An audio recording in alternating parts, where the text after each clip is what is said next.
علی سیدنا و مولانا محمد طب القلوب و دوائها و عافیت الابدان و شفائها و نور الابصار و ضیائها و روح الارواح و غذائها و علی آلہ و اصحابہ و بارک وسلم۔ سفر المظفر کا مہینہ ہمارے درمیان موجود ہے۔ سفر المظفر اس حوالے سے بہت اہم مہینہ ہے کہ بڑے بڑے اولیاء امت اس مہینے میں یا تو وصال فرمائے یا ان کی پیدائش ہوئی۔ زیادہ تر ایسے اولیاء امت ہیں جن کا عرس اسی مہینے منایا جاتا ہے۔ تو اس مہینے کو اولیاء امت کا مہینہ یا اولیاء کرام کا مہینہ بھی کہا جاتا ہے۔ اب جب یہ مہینہ اولیاء کرام سے منسوب ہو گیا تو پھر لوگوں کے درمیان جو باتیں ہیں کہ سفر کا مہینہ منحوس ہوتا ہے یا سفر کا مہینہ اچھا نہیں ہوتا، وہ ساری باتیں خود ہی غلط ہو گئیں۔ اس لیے کہ جب سفر کے مہینے کو خاص طور پر نسبت اللہ کے نیک بندوں سے اولیاء کرام سے ہے تو اس نسبت کی وجہ سے یہ ممکن نہیں ہے کہ یہ مہینہ کوئی برا مہینہ ہو۔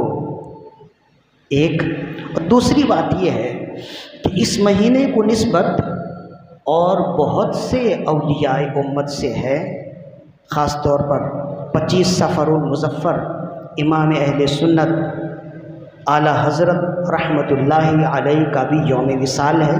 ایسے ہی 20 سفر المظفر بر صغیر پاک و ہند کے ایک جلیل القدر بزرگ کا یوم وصال ہے، جنہیں ہم اور آپ اپنے انداز میں داتا علی حجویری رحمہ اللہ کے نام سے پکارتے ہیں۔ تو داتا علی حجویری رحمہ اللہ کا وصال سفر المظفر کے مہینے کی 20 تاریخ کو ہے۔ 465 ہجری میں آپ کا وصال ہوا اور سن ہجری 400 میں آپ کی پیدائش ہے، اور ہم آج بیٹھے ہیں سن ہجری 1446 ہجری میں۔ تو کتنا فرق ہے؟ 1046 سال پرانے بزرگ ہیں۔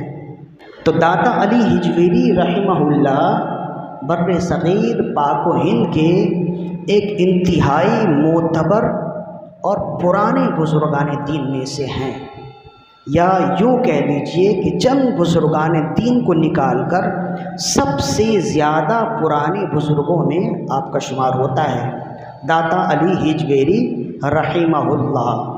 حتیٰ کہ داتا علی حجویری رحمہ اللہ خواجہ صاحب سے بھی پہلے کے ہیں۔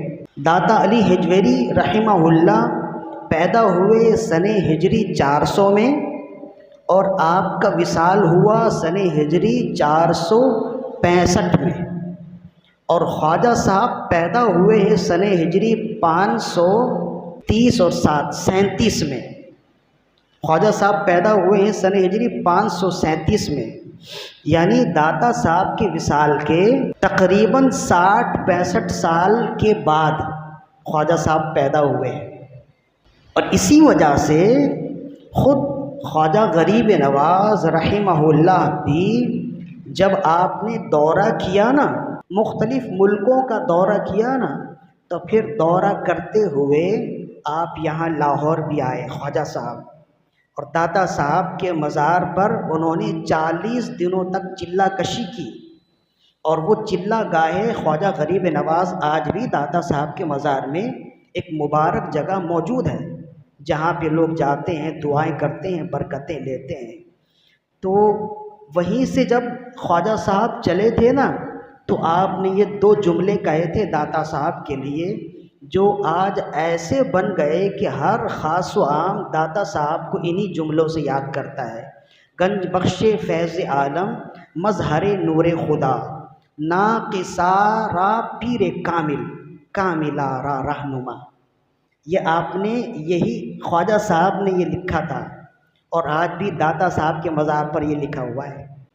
چونکہ اس زمانے میں فارسی کا رواج تھا نا، تو خواجہ صاحب بھی فارسی ہی بولا کرتے تھے، اور داتا صاحب کی زبان بھی فارسی ہی تھی، تو اسی وجہ سے انہوں نے جو شعر لکھا نا وہ فارسی کا ہی تھا، جس کا ترجمہ ہوتا ہے گنج بخش فیض عالم مظہر نور خدا، کہ یہ جو ہیں یہ برکتوں کا خزینہ ہیں۔ گنج کہتے ہیں پہاڑوں کو، برکتوں کا خزینہ ہیں اور سارے عالم کو فیض دینے والے ہیں۔ یہاں پہ جو ناقص آتا ہے وہ کامل ہو جاتا ہے، اور جو کامل آتا ہے وہ مزید کامل ہو جاتا ہے۔ تو یہ خواجہ صاحب نے لکھا تھا، جس سے معلوم ہوتا ہے کہ ہم جن کے پڑوس میں ہیں وہ کس قدر بزرگ اور عظیم ہستیاں ہیں۔ تو ہمیں اصل میں وہ بات صحیح ہے، جو قریب لوگ ہوتے ہیں نا تو ان کی اتنی قدر نہیں ہوتی جتنی ہونی چاہیے تھی۔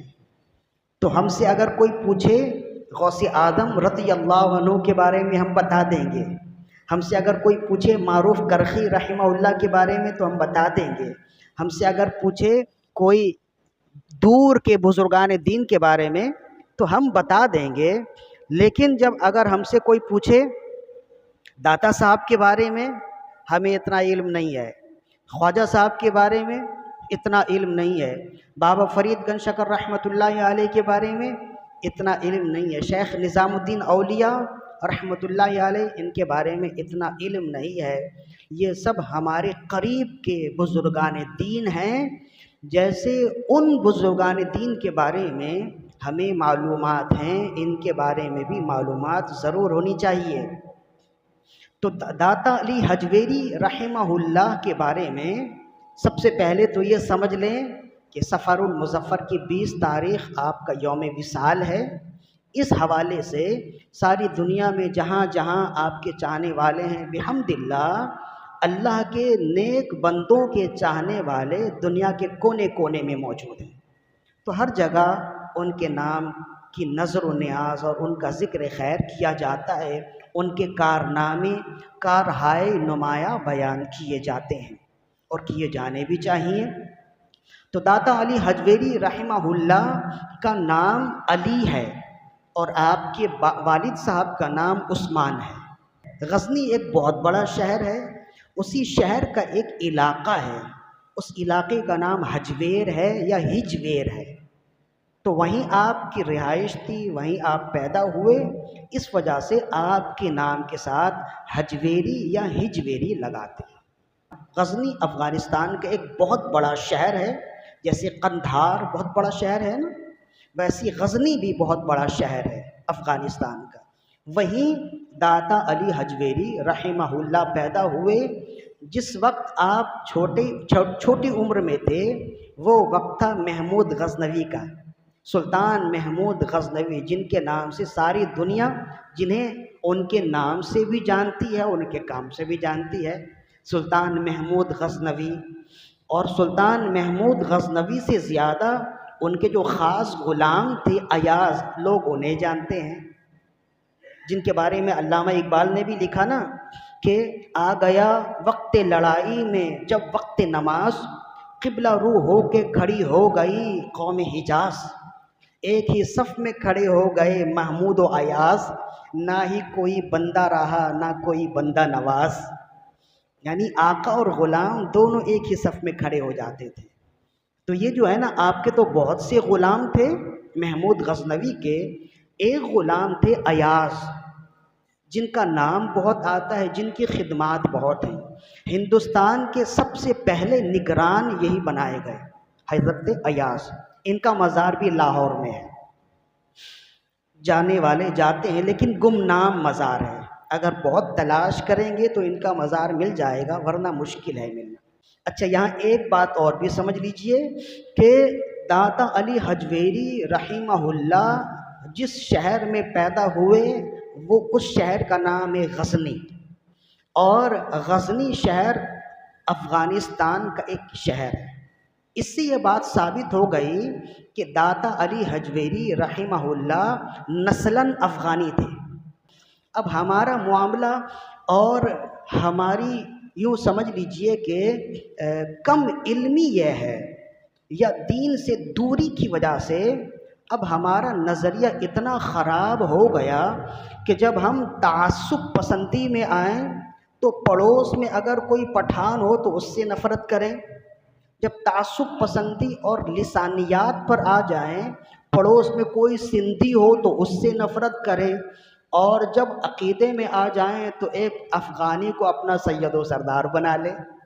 تو اگر تعصب کوئی چیز ہوتی، لسانیات اور زبانی تعصب کوئی چیز ہوتی، تو ساری دنیا جو مختلف الزبان ہیں وہ داتا علی حجویری جو افغانی نسل ہیں ان سے عقیدت و احترام نہیں رکھتے۔ تو یہ بزرگان دین ہمیں بتاتے ہیں کہ انہوں نے زندگی بھر اللہ کے دین کو سچا بتایا، اللہ کے دین اور رسول اللہ صلی اللہ علیہ وآلہ وسلم کے سچے دین کو لوگوں تک پہنچایا۔ نہ انہوں نے خود اپنی زبان اور اپنی نسل کے بارے میں لوگوں کو بتایا اور نہ ہی اس حوالے سے کسی طرح کی کوئی ترغیب دی۔ تو ایسے ہی ایک سچے مسلمان کو ہونا چاہیے کہ کسی سے محبت کرے تو صرف اس وجہ سے کہ یہ اللہ اور اس کے رسول سے محبت کرنے والا ہے، اس کی زبان کی وجہ سے اس سے محبت نہ کرے، اور جب کسی سے نفرت کرے تو فقط اس وجہ سے کہ یہ اللہ اور اس کے رسول کی نافرمانی کرنے والا ہے، اس کی زبان سے یا اس کے کسی علاقائی نسبت کی وجہ سے اس سے نفرت نہ کرے۔ اور یہ خود رسول اللہ صلی اللہ علیہ وآلہ وسلم نے ارشاد فرمایا کہ بندہ مومن اس وقت تک کامل مومن نہیں ہوتا جب تک وہ کسی سے محبت کرے تو اللہ کے لیے اور کسی سے دشمنی کرے وہ بھی اللہ کے لیے۔ تو یہ اللہ والے جو ہے نا، اسی وجہ سے اللہ والے ہوئے کہ انہوں نے زندگی بھر لسانیات کو فروغ نہیں دیے اور نہ ہی اپنی خاندانی وجاہت کو فروغ دیے۔ انہوں نے فقط اللہ کا نام بلند کیا، اللہ کے رسول کا نام بلند کیا، جس سے ہمیں دو پیغام ملتے ہیں کہ ہمیں یہی کرنا چاہیے، اور دوسرا پیغام یہ ملتا ہے کہ زبانی نسل پرستی یا زبانی تعصب پرستی کوئی چیز نہیں ہے۔ اگر یہ چیز ہوتی تو داتا علی حجویری افغانی ہونے کے باوجود ہمارے سید و سردار نہیں ہوتے۔ خود اعلیٰ حضرت رحمۃ اللہ علیہ کندھاری پٹھان ہیں، لیکن ہم انہیں اعلیٰ حضرت کہتے ہیں۔ تو اگر آپ لسانیات پر جائیں گے نا تو پھر کہیں راستہ نہیں ملے گا۔ اسی لیے ان سب کو چھوڑیے اور جو اللہ سے محبت کرنے والے ہیں، چاہے اس کا تعلق زمین کے کسی خطے سے ہو، چاہے اس کا تعلق زبان کی کسی نسبت سے ہو، وہ ہمارا سردار ہے، وہ ہمارا آقا ہے، یہی ہونا چاہیے۔ اور لوگوں کو چاہیے کہ یہی ترغیب دیں، یہی درس دیں۔ تو داتا علی حجویری رحمہ اللہ کا نام علی ہے اور آپ کے والد کا نام عثمان ہے۔ یہ اس بات کی دلیل ہے کہ آپ کا نام علی ہے، یہ اس بات کی دلیل ہے کہ آپ کے آباء و اجداد اہل بیت سے محبت کرتے تھے، اور آپ کے والد کا نام عثمان ہے، یہ اس بات کی دلیل ہے کہ آپ کے آباء و اجداد کل صحابہ کرام سے محبت کیا کرتے تھے۔ تو جب یہ دونوں ثابت ہو گئے تو پھر یہ بات بھی ثابت ہو گئی کہ جیسے داتا صاحب اہل سنت و جماعت سے تھے ویسے آپ کا پورا خاندان اہل سنت و جماعت سے تھا۔ اور داتا جو ہے نا، یہ بعد میں آپ کو لقب دیا گیا ہے۔ آپ کا اصل نام تو علی ہے، آپ کے والد کا نام عثمان ہے، حجویر جس علاقے میں آپ رہتے تھے اس علاقے کی نسبت سے آپ کا نام حجویر ہو گیا۔ تو داتا جو ہے یہ بعد میں جب منگتوں کو آپ کی بارگاہ سے بھر بھر کے ملنے لگا تو پھر بعد کے لوگوں نے آپ کے نام کے ساتھ داتا کا لفظ استعمال کیا۔ داتا یہ سنسکرت کا لفظ ہے اور پھر بعد میں جا کر فارسی اور ہندی زبان میں بھی یہ استعمال ہونے لگا۔ داتا کا مطلب ہوتا ہے نوازنے والا، عطا کرنے والا، بخشنے والا، کچھ دینے والا۔ تو جب داتا کا لفظ آ جائے نا تو بہت سے ایسے لوگ ہیں جن کے دماغ میں بہت ساری باتیں چل رہی ہوتی ہیں، جو سوشل میڈیا سے علم حاصل کرتے ہیں نا، تو وہ ایسے ہی ہوتے ہیں جو آدھے مفتی ہوتے ہیں اور آدھے جاہل ہوتے ہیں. تو اس طرح کی پوسٹیں بھی چلنے لگ جاتی ہیں کہ داتا کا معنی ہوتا ہے عطا کرنے والا، تو داتا تو صرف اللہ ہی ہے. تو جب ایک عام سا بندہ ہوتا ہے نا، اس کے پاس اس کے سامنے یہ کہا جائے تو کہتا بات تو صحیح ہے، داتا کا لفظ، داتا کا معنی ہوتا ہے عطا کرنے والا، تو سب کچھ عطا کون کرتا ہے؟ بے شک اللہ ہی کرتا ہے. تو اللہ کے لیے داتا کا لفظ ہونا چاہیے، نہ کہ غیر اللہ کے لیے ہونا چاہیے. یہ اچھی طرح یاد رکھیے. یہ اگر کوئی عام بندہ اعتراض کرے اور اس طرح کی گفتگو کرے نا تو حیرت نہیں ہوتی ہے، اس لیے کہ عام بندے تو عام ہی لوگ ہیں جنہیں علماء کہتے ہیں العوام کالانام. عوام کی عقل جو ہے نا ایسی ہوتی ہے جیسے چوپایوں کی عقل ہوتی ہے، انہیں کہیں بھی لے جاؤ وہ آپ کے پیچھے پیچھے چلیں گے. حیرت تو اس وقت ہوتی ہے جب سوشل میڈیا پر بڑے بڑے وہ لوگ جو اپنے نام کے ساتھ مفتی کا ٹائٹل لگاتے ہیں، وہ بھی جب یہ کہتے ہیں نا کہ داتا کا لفظ اللہ کے لیے بولا جائے، غیر اللہ کے لیے نہ بولا جائے، پھر تعجب کی بات ہوتی ہے کہ جب تمہیں اس بارے میں شریعت اسلامیہ اور احکام شرع کی گہرائی معلوم ہی نہیں ہے تو پھر تمہیں معلوم کرنا چاہیے، اور جب تک تم معلوم نہ کرو تمہیں اپنے نام کے ساتھ مفتی کا لفظ استعمال نہیں کرنا چاہیے. اس لیے کہ ایک مفتی ہو کر ایسی جاہلانہ گفتگو کرے تو پھر اس کے پیچھے چلنے والے لوگوں کا حال کیا ہوگا. تو اب یہ یاد رکھیے کہ جب کسی نے کہا کہ علی حجویری رحمہ اللہ کا لقب داتا ہے اور داتا کا معنی ہوتا ہے عطا کرنے والا، بخشنے والا، تو اس کے جواب میں کسی نے کہا یہ تو شرک ہے، اس لیے کہ داتا تو اللہ ہے، عطا کرنے والا اللہ ہے.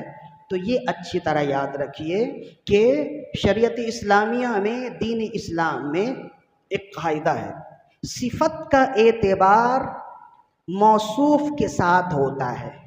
موصوف جیسا ہو صفت ایسی ہی بن جاتی ہے. اب مثال کے طور پر جب میں نے کہا چاند روشن ہے تو آپ سمجھ گئے چاند کیسا روشن ہے. جب میں نے کہا سورج روشن ہے تو آپ سمجھ گئے سورج روشن ہے. لیکن ان دونوں کی روشنی میں فرق ہے نا. جب میں نے کہا چاند روشن ہے تو آپ سمجھ گئے اس کی روشنی ایسی ہے جس میں ٹھنڈک ہے. جب میں نے کہا سورج روشن ہے تو آپ سمجھ گئے اس کی روشنی ایسی ہے جس میں شدت ہے. جب میں نے کہا چاند روشن ہے تو اس کی روشنی بھی سمجھ گئے اور اس کی کیفیت بھی سمجھ گئے. جب میں نے کہا سورج روشن ہے تو اس کی روشنی بھی سمجھ گئے، کیفیت بھی سمجھ گئے. جب میں نے کہا چہرہ روشن ہے تو اس کی کیفیت بھی سمجھ گئے. اب اس کا معنی یہ نہیں ہے کہ چہرہ چاند کی طرح روشن ہے یا چہرہ سورج کی طرح روشن ہے. جب میں نے کہا کتاب روشن ہے، قرآن روشن ہے، تو آپ سمجھ گئے کہ قرآن روشن ہے تو مطلب یہ نہیں ہے کہ اس کے اندر سے سورج کی طرح روشنی نکلتی ہے. تو ایک ہی لفظ ہے روشن، جب اس کا استعمال مختلف چیزوں کے لیے ہوتا رہے تو مختلف معنی پیدا ہوتا ہے. ایسے ہی ایک ہی لفظ ہے داتا، جب اللہ کے نبی کے لیے بولا جائے تو معنی کچھ اور ہوگا، اللہ کے لیے بولا جائے معنی کچھ اور ہوگا، غیر اللہ کے لیے بولا جائے تو معنی کچھ اور ہوگا.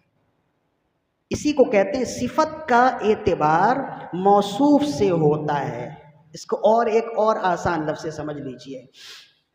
قرآن مجید میں اللہ کے لیے بھی مومن کا لفظ آیا ہے، اللہ کے رسول کے لیے بھی مومن کا لفظ آیا ہے، اور ہم ایمان والوں کے لیے بھی مومن کا لفظ آیا ہے. تو اللہ بھی مومن ہے، اللہ کے رسول بھی مومن ہیں، اہل ایمان بھی مومن ہیں. تو ایک ہی صفت ہے نا. تو کیا اللہ مومن ہے بندوں کی طرح، یا اللہ مومن ہے اپنے پیغمبر کی طرح، یا رسول اللہ مومن ہے اللہ کی طرح، یا رسول اللہ مومن ہے مومنوں کی طرح، یا مومن ہے رسول اللہ کی طرح، یا مومن ہے اللہ کی طرح؟ تو یہ سب غلط ہے نا.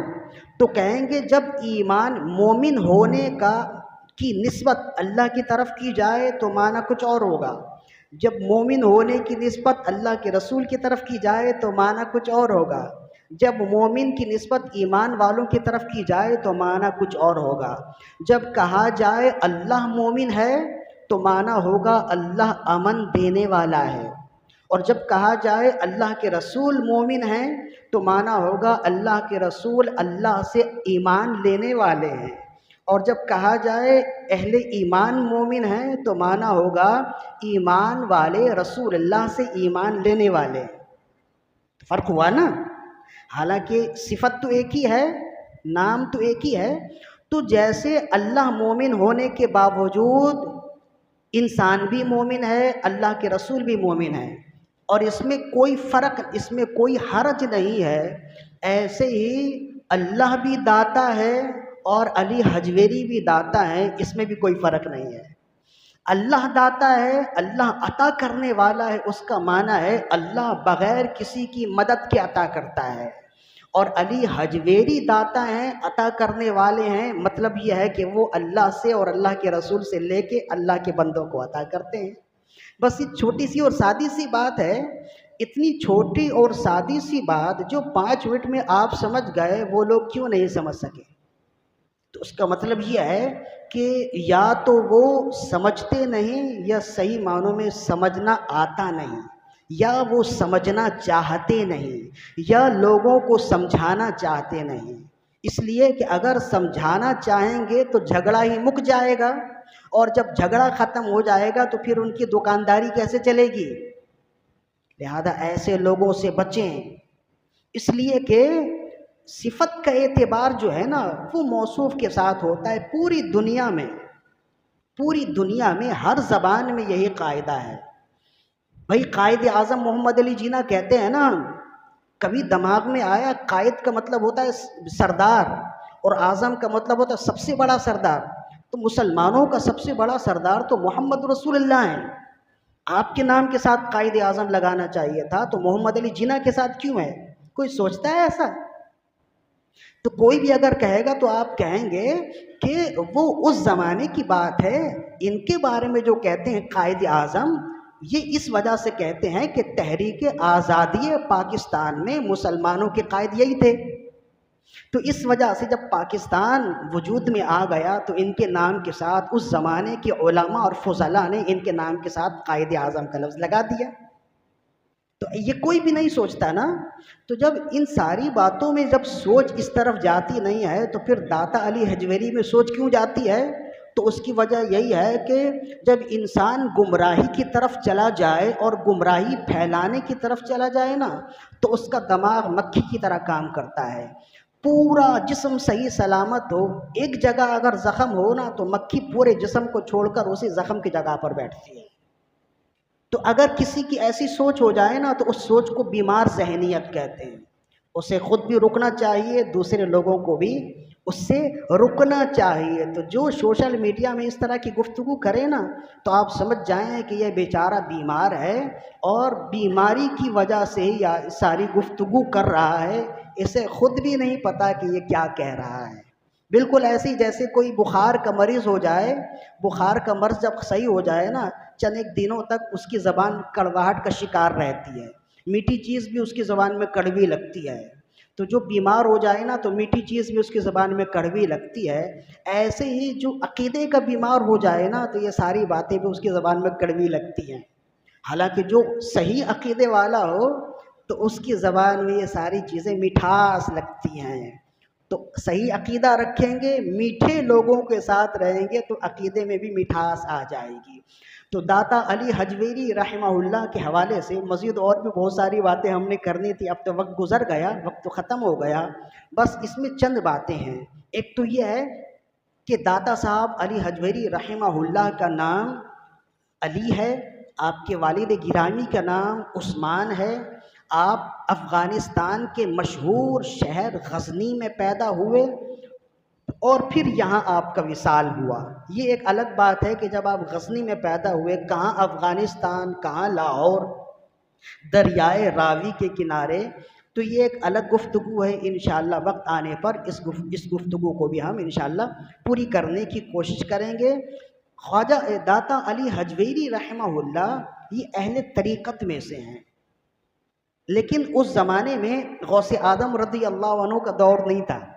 غوث پاک بھی جو ہے نا سن ہجری 500 کے بعد پیدا ہو گئے۔ خواجہ صاحب اور غوث اعظم ان دونوں کا زمانہ ایک ہے نا، اور داتا صاحب ان دونوں کے زمانے سے پہلے کے ہیں، تو ظاہر ہے کہ غوث پاک سے تو آپ کی نسبت مل نہیں سکتی، لیکن آپ اہل طریقت میں سے تھے، اور آپ کے سلسلے کا نام ہے سلسلہ جنیدیہ۔ آپ کا سلسلہ جا کر جنید البغدادی رضی اللہ عنہ سے یا رحمت اللہ علیہ سے جا کر ملتا ہے۔ سلسلے کے لحاظ سے نواں ہاتھ آپ کا جا کر رسول اللہ یا مولا علی رضی اللہ عنہ سے ملتا ہے۔ یعنی آپ اگر ان کے پیر و مرشد کو شمار کریں گے تو ان کا ہاتھ ان کے پیر و مرشد کے ہاتھ پر اس طرح ہوتے ہوتے نویں سلسلے میں جا کر ان کا ہاتھ مولا علی کے ہاتھ پہ چلا جاتا ہے۔ مثال کے طور پر دادا علی حجویری رحمہ اللہ کے پیر و مرشد کا نام ہے شیخ ابو الفضل خدلی، ان کے پیر و مرشد کا نام ہے شیخ ابو الحسن حسری، ان کے پیر و مرشد کا نام ہے شیخ ابو بکر شبلی، ان کے پیر و مرشد کا نام ہے شیخ جنید البغدادی، ان کے پیر و مرشد کا نام ہے شیخ سری السقطی، ان کے پیر و مرشد کا نام ہے شیخ معروف الکرخی، ان کے پیر و مرشد کا نام ہے شیخ داؤد الطائی، ان کے پیر و مرشد کا نام ہے شیخ حسن البصری، ان کے پیر و مرشد کا نام ہے علی ابن ابی طالب رضی اللہ عنہ۔ تو یہ سلسلہ طریقت ہے جو یہ داتا علی حجویری رحمہ اللہ کا ہے، جس سے معلوم ہوا کہ وہ بھی خوش عقیدہ مسلمانوں میں سے تھے، اور بر صغیر پاک و ہند کے جتنے اولیاء ہیں دو باتیں ان میں مشترک ہیں، ایک تو وہ سب کے سب اہل سنت و جماعت سے ہوئے، اور دوسری بات یہ ہے کہ وہ سب کے سب امام اعظم ابو حنیفہ رضی اللہ عنہ کے مقلد تھے، سب کے سب حنفی المذہب تھے۔ یہ ہمارے لیے خوش قسمتی ہے۔ لہذا پیغام میرا یہ ہے کہ 20 صفر المظفر داتا علی حجویری رحمہ اللہ کا یوم عرس ہے، اللہ اگر توفیق دے تو کچھ نظر و نیاز کا سلسلہ کیجئے، ان کا تذکرہ بالخیر کیجئے، خود بھی کیجئے، اپنے بچوں کو سنائیے۔ ہم صرف داتا صاحب کے نام سے ہی معروف ہیں، ان کی شخصیت، ان کے کارنامے، ان کا کردار، ان کی دین کے لیے خدمات، ان چیزوں سے ہم ناآشنا ہیں، تو ان کی سیرت کا مطالعہ کیجئے۔ داتا صاحب علی حجویری رحمہ اللہ نے ایک کتاب لکھی ہے کشف المحجوب، جن کے بارے میں بعد کے اولیاء نے فرمایا، شیخ احمد سرہندی رحمہ اللہ یہ خود اب اتنے بڑے اللہ کے ولی ہیں، یہ داتا صاحب کے مزار پر حاضری دیا کرتے تھے۔ شاہ عبدالحق محدث دہلوی رحمۃ اللہ علیہ، شاہ ولی اللہ محدث دہلوی رحمۃ اللہ علیہ، تو یہ سب جو ہے نا داتا علی حجویری رحمہ اللہ کے مزار فائز الانوار سے فیض لیا کرتے تھے، اور انہی کے اقوال میں سے ایک قول فرماتے ہیں کہ جس کا کوئی پیر و مرشد نہ ہو اسے چاہیے کہ کشف المحجوب کا مطالعہ کرے، روحانی طور پر وہ داتا صاحب کا مرید ہو جائے گا۔ یہ تو ایک الگ سی بات ہے، ورنہ جب داتا صاحب اتنے بڑے بزرگ ہونے کے باوجود انہوں نے اپنا ہاتھ کسی پیر و مرشد کے ہاتھ پہ دیا ہے، تو ہمارے لیے ایک دوسرا سبق بھی ہے، ہمیں بھی چاہیے کہ ہم بھلے کتنے ہی بڑے عبادت گزار عالم و فاضل ہو جائیں، اپنا ہاتھ کسی نہ کسی سچے پیر و مرشد کے ہاتھ پر ضرور دیں۔ اللہ تعالیٰ سے دعا ہے کہ ہماری آج کی حاضری اپنی بارگاہ میں قبول و مقبول فرمائے۔ وما علینا الا البلاغ۔